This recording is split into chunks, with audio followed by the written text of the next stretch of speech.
amene o mātou lotu, lea tuai, mātou te wala watu, lau ngāma pa ia, e whamanuia mtai te oloa ina, mātou tāpo inga nei asu, mātou te whamunua i atu koe, so swani mai, au ono vai an mai so, mātou tā kuenga, nei sāminga pa ia.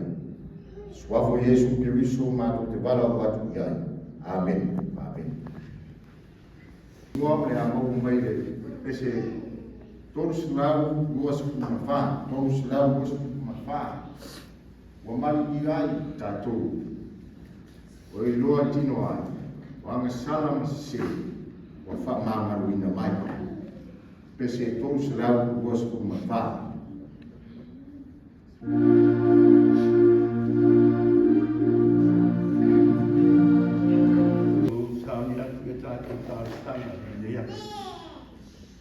Tātou whātai, o tātou whātou senga I rungo o tātou matai, o tātou mana aunga whoro. Tātou ki tāro le leo fōi, whanono manuina lo nā rofa mlo nā ele, mo I tātou malana whanaka, a tātou ifo ma tātaro I lea tō. Le tua se siri e se, le tua le tamā, le tua le alu, le tua le ngānga pa ia. Mātou lau tū ma puno wāti o lunga ni nei tai au whau o mātou ona. Lona lua e o asā o mātou sapalinga o le nei tau samatau o mātou tamā. La ngona pia ni ngānga pia ma le ngānga whakatai ai mātou malana o mātou ma whanau pele o whai o mātou whale. Tono lo manu tāpua I le nei tai fō. Ki o mātou mori atu no sula le pi inga, o lau o lua lofa, tele pēr mo mātou. Pi lava no mātou ua pese le pese, mātou ua pese ai o le nei tai au. Whāwhitai le ua lofa, whāwhitai le ua lelei. Whāwhitai le mawhitai na pēr o mātou malaga tai tau tāsi no mātou. Gari iero mātou tamā, a mātou kuno toi tilo, whare mātou whau le nā tau sanga ku mai atu. Le mātou malanga sa whanga solo mai ai le whita o whanita le ala. Sa whenga ai mātou manisi whawhita o ni lunga le ala le mātou sa balinga. Ai mai se foi o mawhitanga mō fia mai e pele nisi o whanau nisi o mātou e kāresia le linie. Wai māla wina, o iai whatasi malau pio I lo malo le langa. O ia mea uma sa e whamawhana whana. Mai whawhiawhia I o mātou na ia pai o ngā uia pia I mātou ni unga le tau sanga na mātou malanga. Ni nā tai au whōru mātou ali ia na ngā lua ai o mai aso o mātou sabalinga. Whare karesia I nei tau sanga. O whamaro, whātai, mātou patpatia o mātou le biinga o le whāwhitai tele I lau whio. Ono loa lofa le mawae mo I mātou malanga na whanau. Whāwhitai tele le atua, ngai o mātou whare nganga I lava I mātou le mawhitai I le ne whunitai au. A o ngā rofa lava o ke kālesia mai mātou matai tōtasi. Pia lava o ia I la ua whawhare le mawai le nei tūlao le aso. I iai lua lofa iai la ua tai tasi I mātou. Mātou te whawhitai poi o mātou e tua le soifua tā puai, nai o mātou kua, I la tau ta māma tina o pula la ngotoro la tu soifua. A o lo whapena o sangisai mai, I mātou mawhitanga e peo le whapena. Ma le tu lafo ina lava nai mātou manai whanawiti. A o whapena o mawhitai I lātou. Na ia mamari le biinga mātou te apatu I lau whiu e whāwhitai ai no alofa marauanga le lei whaipai pēr mo I mātou I lau whiu le mātou tua.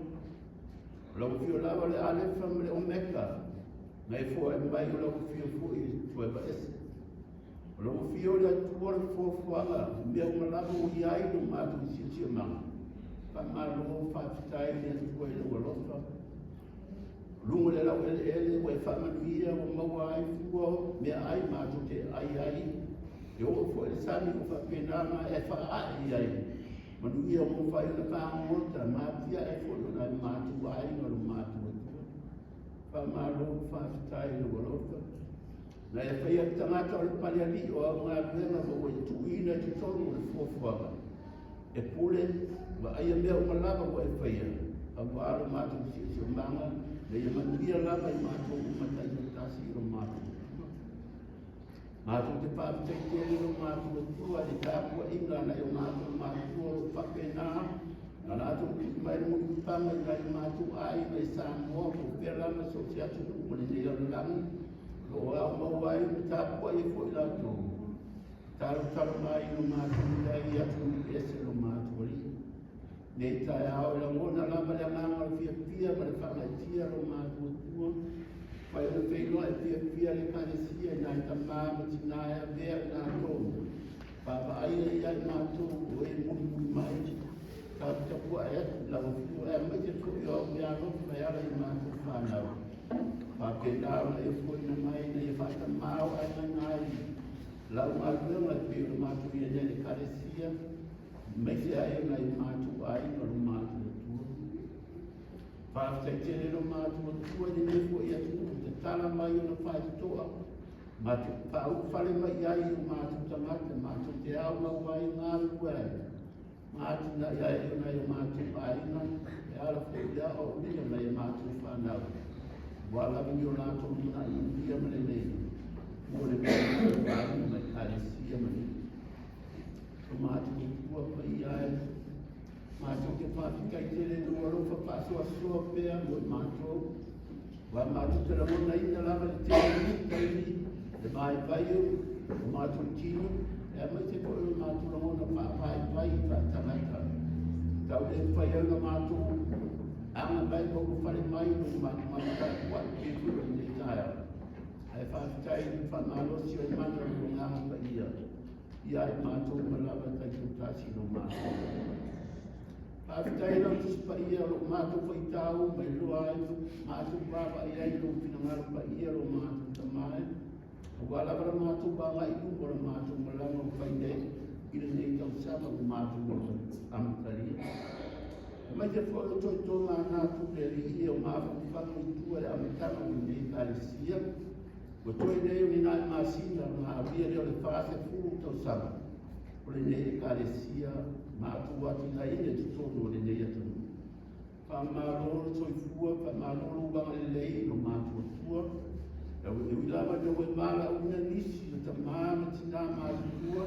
Tātou fua ina ma whai e kupu le nei kāresia.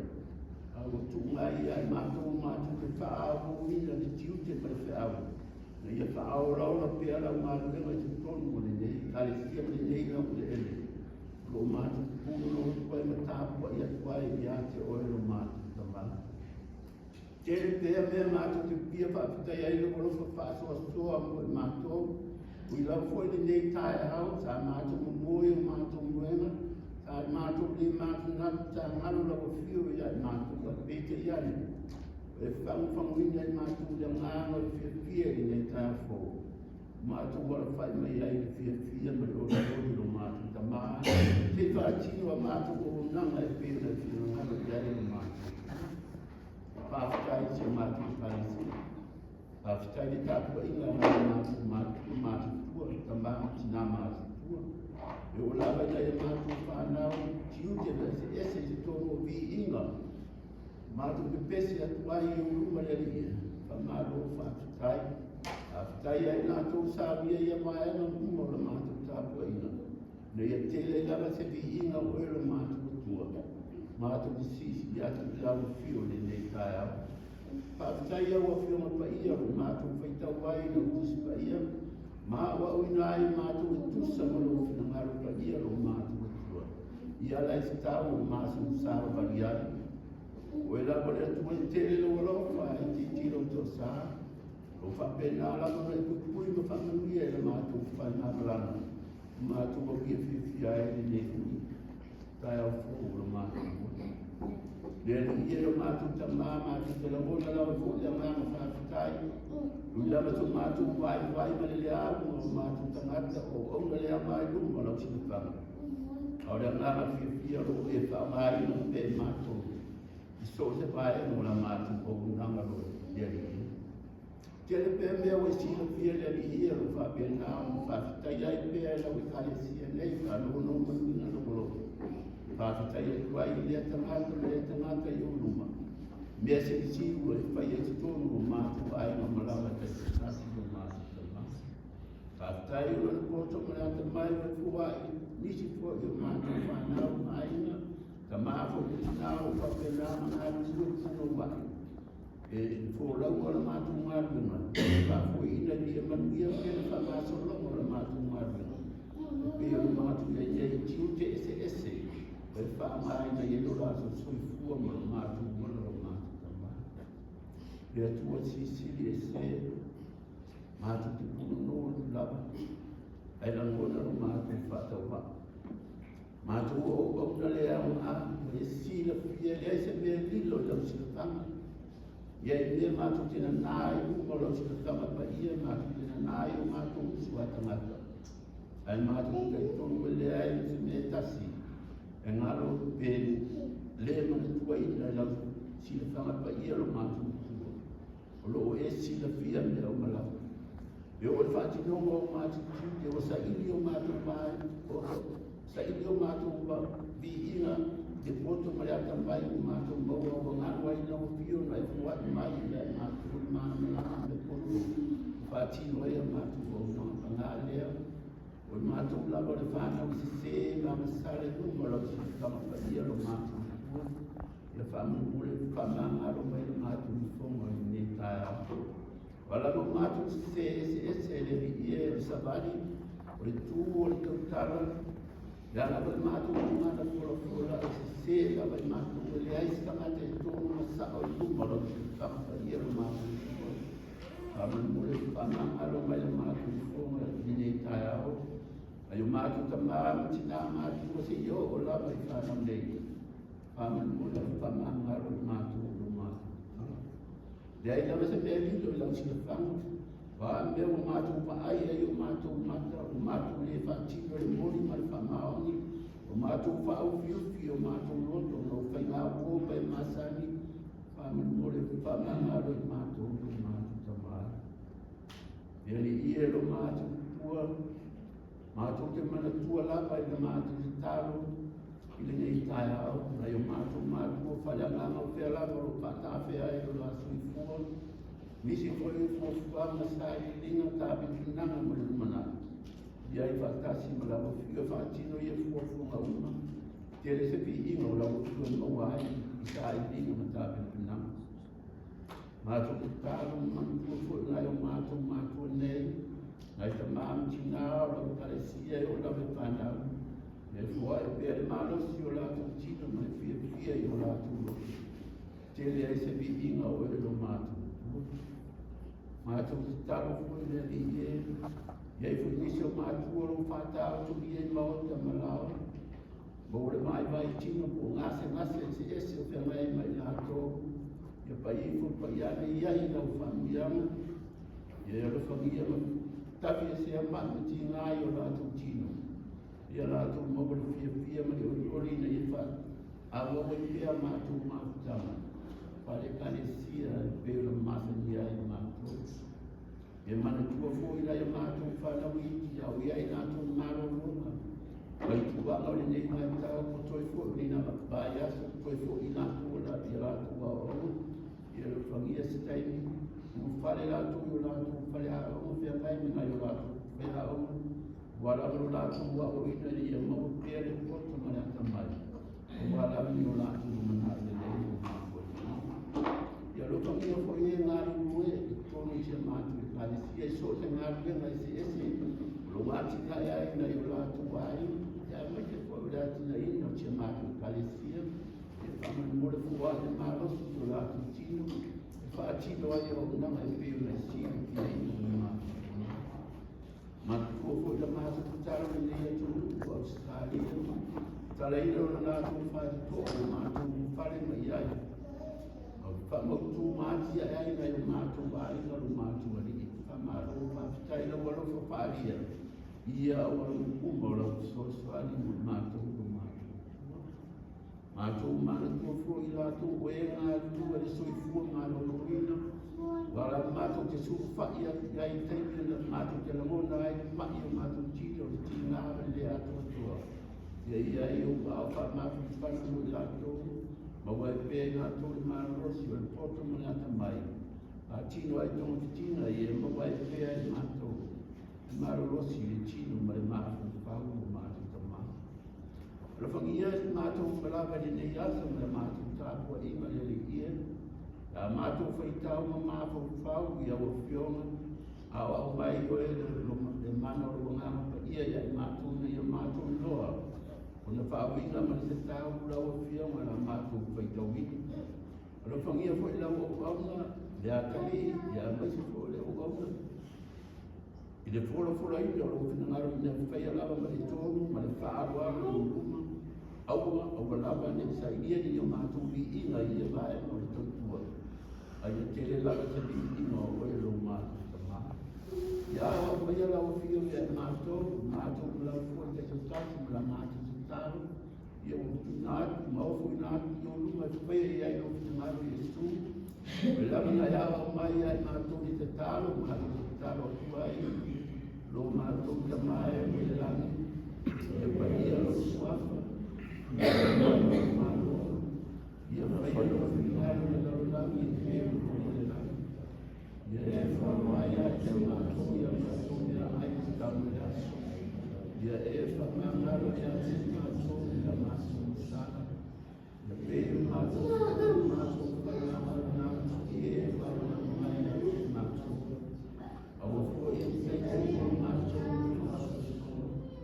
Ia e mātou I a mātou wa e te ama. Wai o mātou manmanu. Atua mai I mai whāloda. Amen.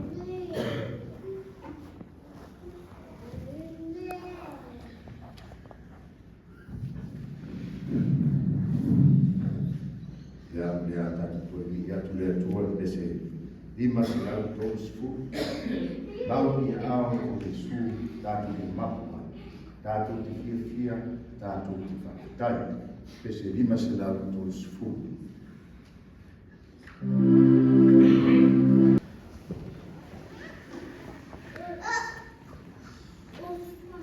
Le whaitau ino la whio mpaia le atua.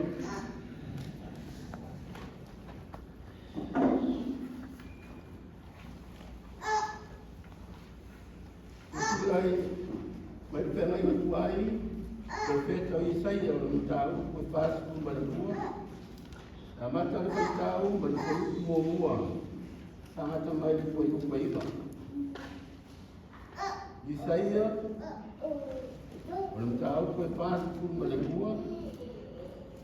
A mata le whaitau, ma le whaiuku e mō mua. Te I whangata mai le whaiuku iwa. A tātou whaitau, e oua I pio na māsari ai. A utai lau au auna o tau whio ia I lunga. Rena au whilipilia, o fia I ai o lotu. O autu na atu no nganga I ona lunga. Nā te abatu na whamisinonga monu ese. Nā te mea, nā te mea te. E na mawhulu na mea ia. Liunga pepe na te lenga usia. Rawai o mui titi na te lenga tinaia. Rawhamaoni na te matuai na whamisinonga. Le mui titi o e na pepe o. E na mawhulu na whamisinonga. Na te mawhulu na whamisinonga. Lo whapea na whetalai mai o le tua le alii. O le na whaia le langi, na whamawhula whulai nai. O le na whakola le lalonani, a mea te tuku mai ai. O le o whoa e mana wai nu o iai. O le ngana I e sāpari ai. O au le na o wala o na o e kia titu. O te tāo pangina o lima. A te o te o te asoe. O te ao o e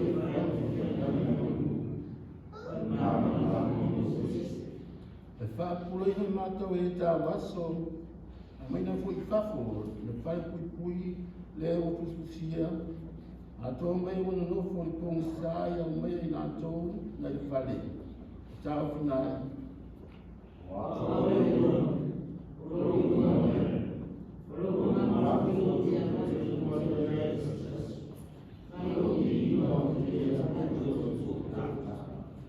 Mana fai koe iwa?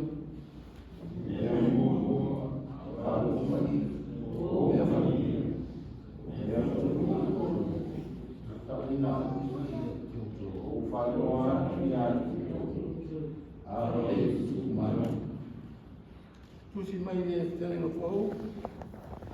E me dia matayo. On ta to. Amata le faitau mai fai ku si fu mai to. Tangata mai e si fu mai fit. Me dia matayo on ta ku to. Amata le faitau mai fai ku si fu mai to. Tangata mai fai ku si fu mai fit. No mali o tua leo Yesu mai kalilaya e utana ya Yohane ya baptisi mai e ia.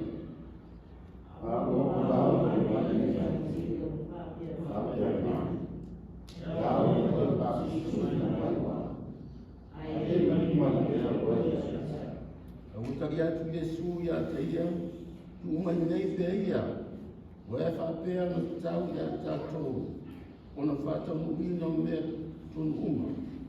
Umai lea i a teia.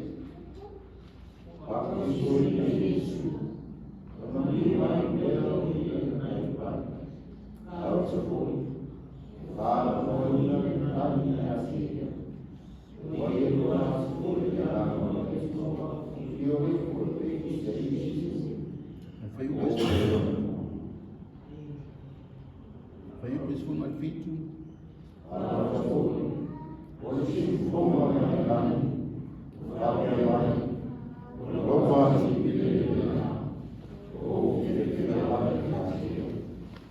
Família mai le tua e fai tau ina na fia o karia.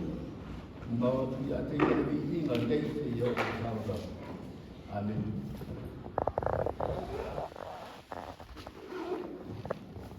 Ato toi vi atu le tua te se mua se lau se furu malono. Mua se lau se furu malono tatu. Inga le tua a pio mai koe le angang sai. Pio mai koe le eti lei. Loto le anga ia tu mai ai. E loto manino, loto le. Mua se lau se furu malono pese. Ina o tatu talamu.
E maule tau I motali me uma ia te oe la o fio.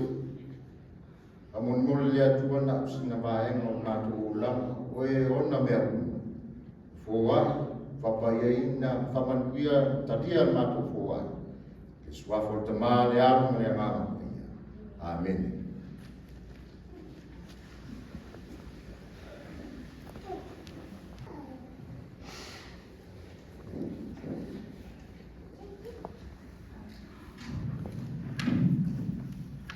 Ale i whaitara le tāku rāu, ia nāu sina tāku pū mo le whānau. Kits, whaina e soswani mai usu mai tāku pese. Jesus loves the little Father.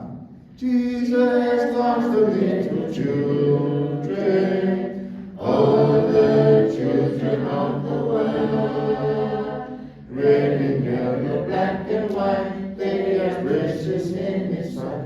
Jesus loves the little children of the world. Yeshua will fight the mighty, oh the mighty, oh the Latolani, Mumu sana sama uli uli ba e of Yesu in the mighty. Here's just a brief explanation of our reading today. Is when Jesus came from Galilee to the Jordan River to be baptized by Jesus. Now he asked himself the question, asked Jesus the question, is it right for me to baptize you? And Jesus said, let it be so. So he was baptized, and that's where you get the Father coming from heaven saying that this is my son, who I am well pleased. Also, the rupe, the word rupe, the whapalangi or the dove came on to Holy Spirit, as we get the Trinity, of also what they call the Trinity, the Father, the Son, and the Holy Spirit. We get it all today in our reading. So, just a quick explanation. When I was a young kid, and the time I was teaching. Au siringia po le ane o te whaia le ane, ma whaia le ane. Ia.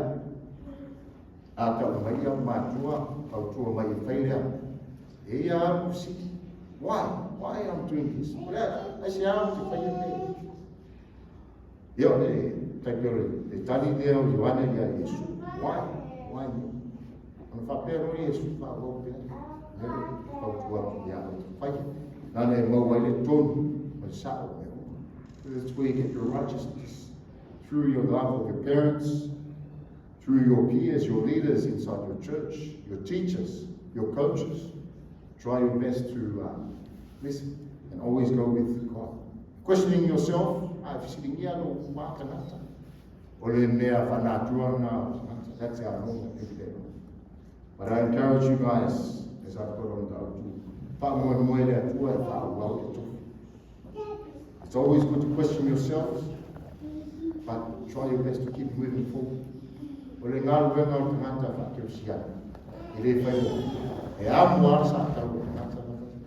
You carry your cross all the time. It's not easy being a Christian. Allow God, the Father, the Son to be in your roles.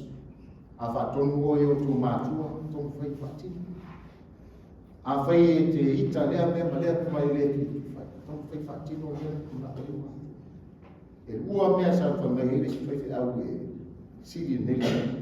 Le rofa mare aka le tu whamanuianga mele. Ma whamanuianga mai o tu matu. So listen to your parents, try your best. If not for your parents, do it for God. When you're asked to be sweeping something here and out, whautua oi te aru o saru le o toto se tu lou le mana usa. Tomo whai e whai. Whai a wale te whai e mule. Tono lo whaiwhanga, ai ita lo pule. E tomo whai e a whairinga luna mule. Au ni whai, le pua, le lo pule po, lo usua tangata. Try your best kids, o le taunga mo oto. Carry out your roles as if you see Jesus. Yeah. As you in your family, as a son, daughter, sibling, student, a player, a friend, try to carry out your roles as good as you can. Yes, we do question ourselves. I do many times. If I've taken a girl from me and leave that door. And I'll finish you with this. A lot of you guys like to listen to music and go look for the music, but not go use my ear. But there is one famous singer, Beyonce. When Jesus says yes, nobody can say no. So go with that with your heart. When Jesus says yes, nobody can say no. Anga ai ai le tu o le ala ni sine. Ke fa manu le to ya tu fana to enga o aso na longa we break with it. Listen to your parents. That is the hopefully you guys can follow along with our story. Ya, o le launga swafa o te mā, le aro male ngā ia. O le matua, o tusi ku whiwhiria, mō le whaamaru si au nei au na vai vai. A o pāo e Ioane ia te ia, o whapea mā. E ogo ona e pāpa tisoina mai wa, a e mani mai ia ia te ia. A o tali atu Iesu, o whape atu ia te ia. Tu mai nei pe ia. Wā e whapea o tau ia te tātou. Ona whatau nukuina, mea tonu uma.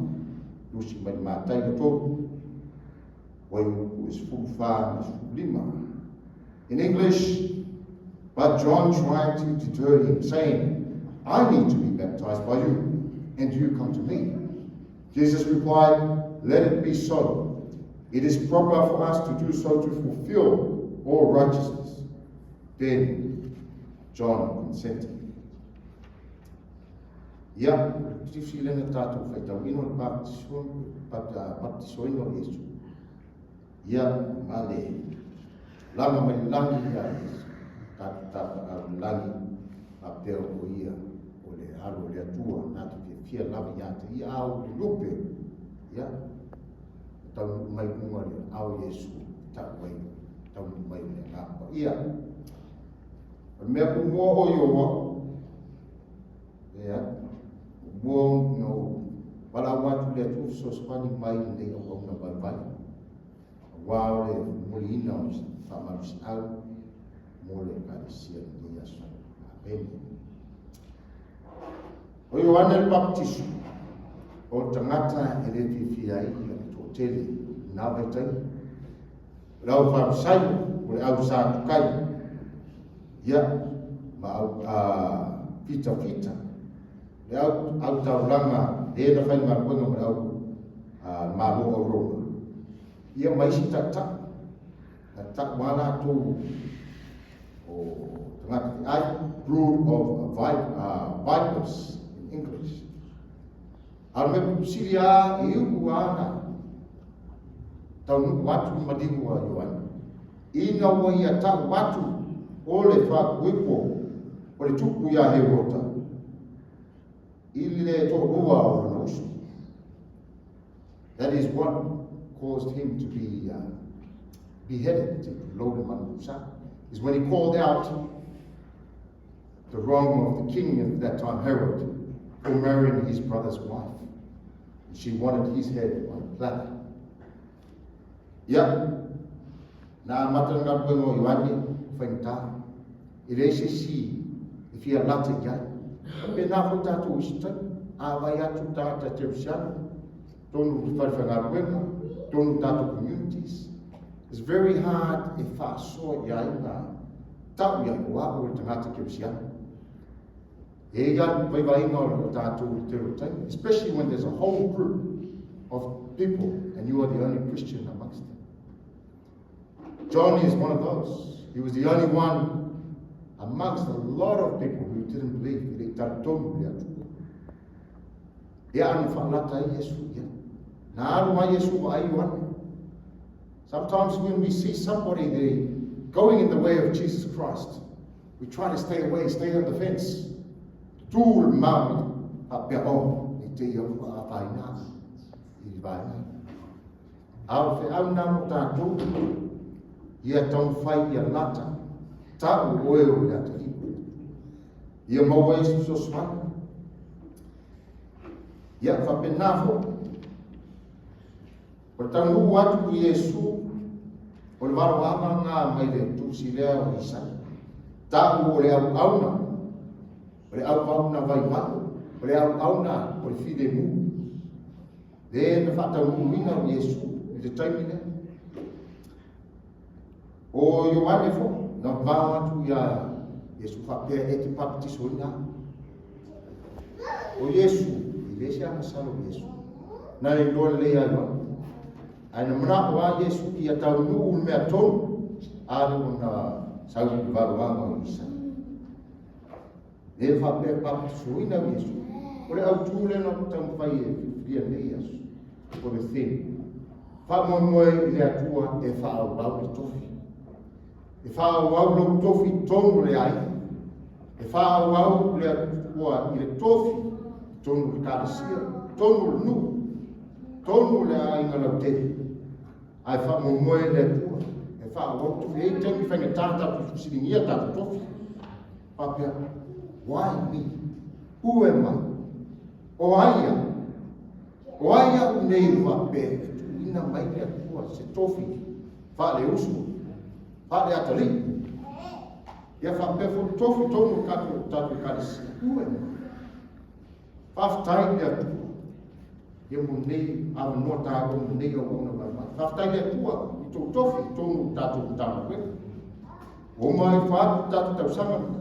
A ngaruenga mo tatu nei tau sanga. Tau mo whai e whakopo a tiki whawau a tiki pēa. Ai whamoe le atua tatu manu mo whai. Whaftai kore lau lau a whono. I tō tofi tū tonu tatu karisia. I ua an whengtai si taimi tatu manu e mawhai. Ai sa au tū le sku. Whaftai foi, tā whare tai tasi. Tatu tai tai. Ia whape foi tatu tāra au. Ia whengtai foi ia whengo tatu keseng. And you sometimes question, how come? Ai tātou whamoe le atua. Nai ele taman mā lutu mai i le pōle warua. Ngau whai ai, whapia o e usu. O le mātou au lutu le tō te. Ai atati tamaku mai, you know what that means. O lono me, o a me u le tūtu mai ufu. It's a blessed day. No whaftai si usu. Ana whape nā fui tātou wa ai te peu o Ioane. O Ioane, nā ola i o le vāmu. You live like a homeless. Yeah, you want it. Yeah. Mo atu ise ma, he ate insects to keep himself alive. Ona whapea o tātou. Se o Ioane, ai rungo si tangata e fia i si tangata mea pui. Pena te i sila fia le mana ma maro le atua i oe. A o le tero tangata nei baita. E o tongi tupe o wa ai me ia i o mele sa e Ioane. O le mānai o le osuhake o le la. Ma le moto ifo o le la. People pay big money to go and see the sunrise and the sunset. John saw it every day. Le tiola atau nuku mai Yesu pa pea lo iwa. O fa i to ngata tatu tua. O aia. O aia. O le mana man malosi kumalawa o te ala i futai au. Le taimi o le lato no umoe. O wai atu le mana. The splendor of God. But he has come to me. Unless you put me there, Jesus comes to you where you are at. Taimi whainata, taimi fia. Taimi e te whapea o, siringia no tofi tonu le ai, o le atua, e sau i atu, Yesu nā te whio mai. And that is his walk, to show people that he walks amongst us. Ia, o le whamarusi au nā mo tātou nei tau saka. Ia, ai mai so le tātou savarina. Tāu au pēro tofi tonu kanisi. Tāu au pēro tofi tonu lo ai. O ai au nei tangata. But Jesus still loves me. I'm not perfect. Yes, I do wrong. I try my best. But he still loves me. O au le tangata masana. O au le tangata mawai. Au le atua nā te anofu ia te a. Whaftai o le tātou tapu inga nei asu. Mai matua, a o vāo e Ioane ia te o whapea mai. E au o na e pātiso ina mai o a. Ai mali mai e a o e ia te. O le tari o Yesu. O whapea ia te. Tu mai nei pēr. Wā e whapea tau ia te tātou. Ona whata wina o mea tonu uma. Ono tu mai ai lea ia te karisia fe au na tatu. Ia manu ia tatu savalinga nei pai asu ia manu tatu tau sa. This is the second Sunday of this month. Ole asalu kua yo na tama. Ole kamu fainga vai vai na nei ko. Ia manu tau ai mais no tu mana tatu sia. The swafo is amen. Amen. Ya oleh afai tatu salinga i pese toru selang marba. Toru selang marba o fa longo ai le leo o vala o mai o to te maua le ola fa ba. Toru selang marba tatu pese ai wen ni salinga.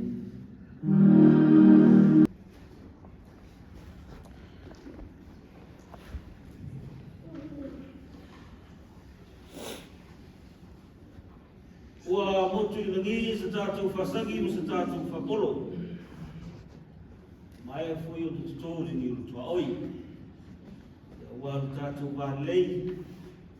O tātou wā te pui, o tātou te paulangi. O tātou te mā. O tātou tūsisi ese. Le anga le lei marofa ia tātou i su o tātou ola. E o hake ai su o whanaua. Ora, fai al fotongi, ili soliola, ya mo tātou sui o luma. Sa, ya, le ni Julai. Whawhiroa i whatarwhatu, ya, i maurungo le tātou kansia. E loa etu le sumotofi, whau, ya, whawhiroa i fwoi tātou tanga wenga.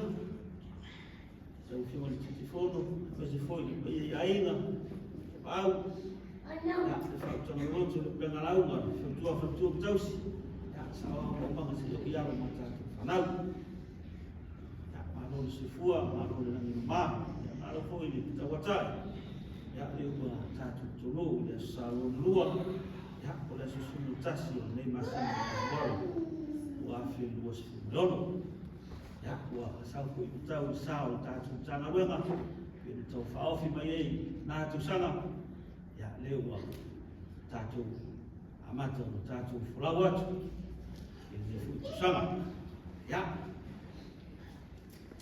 nau whaafunga tātou kalisia mo tanga wega ya isi nati whiwhiria ya